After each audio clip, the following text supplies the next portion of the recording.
Here are a few details for the benefit of whoso may care one day to take up similar studies.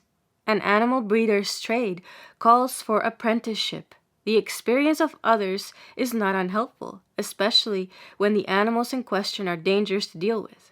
It would never do inadvertently to lay a hand on one of my present prisoners who had escaped from his cage and lay skulking among the utensils littering the table. Serious precautions must be taken by those who propose to spend whole years in the company of such neighbors. They are as follows. The trellis-work dome is fitted deep into the pan and touches the earthenware bottom. Between the two there is a circular space which I fill with clay soil, packed while wet. So fitted, the wire cover is quite immovable. The apparatus runs no risk of coming to pieces and yielding a way of escape. On the other hand, if the scorpions dig deeply on the edges of the earthy space at their disposal, they come upon either the wire gauze or the pottery, both of which are insuperable obstacles. So we need have no fear of escape. But this is not enough. While we have to see to our own safety, we must also think of the captive's welfare.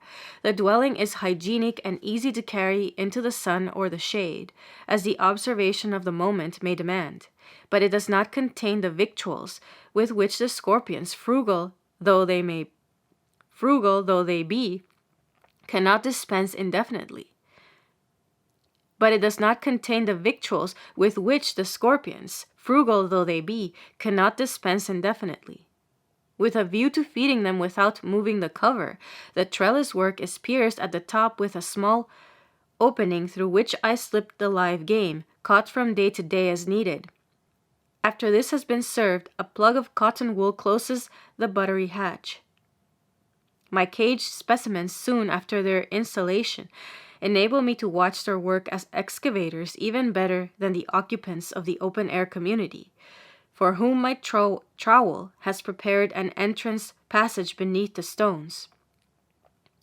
The Languedocian scorpion is master of craft.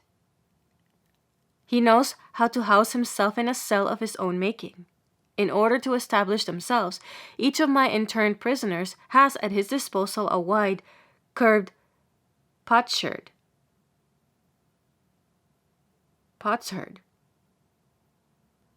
which, set firmly in the sand, provides the foundation of a grotto, a simple arched fissure. The scorpion has only to dig beneath this and lodge himself as comfortably as he can. The excavator does not dally long, especially in the sun, whose glare annoys him. Steadying himself on his fourth pair of legs, the scorpion rakes the ground with the three other pairs. He turns it over, reducing it to a loose dust with a graceful agility that reminds us of a dog scratching a hole in which to bury a bone. After the brisk twirling of the legs comes the touch of the broom.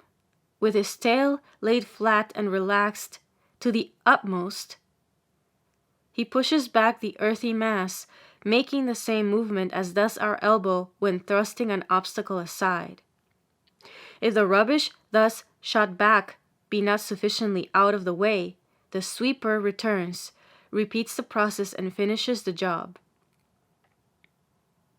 Observe that the pincers, notwithstanding their strength, never take part in the digging, even to the extent of extracting a grain of sand. They are reserved for feeding, fighting, and, above all, enquiry, and would lose the exquisite sensitiveness of their fingers if used for that heavy task.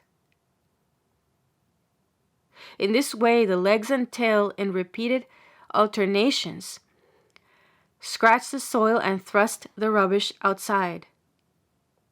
At last the worker disappears beneath the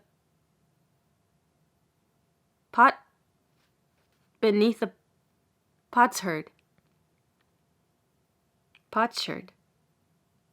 At last the worker disappears beneath the potsherd.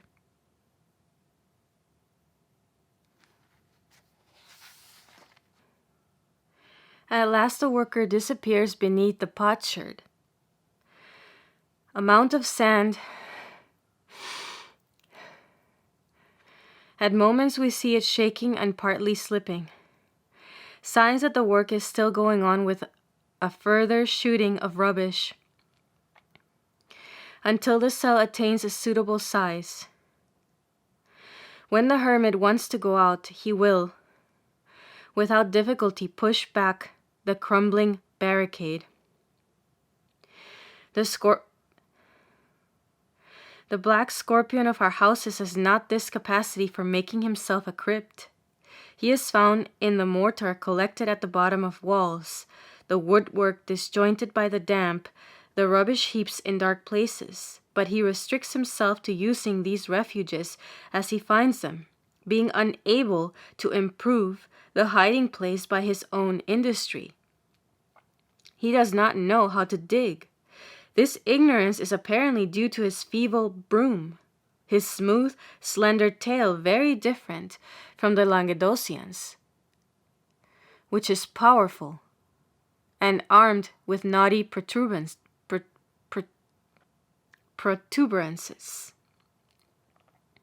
In the open air, the colony in the enclosure finds a lodging modeled by my care.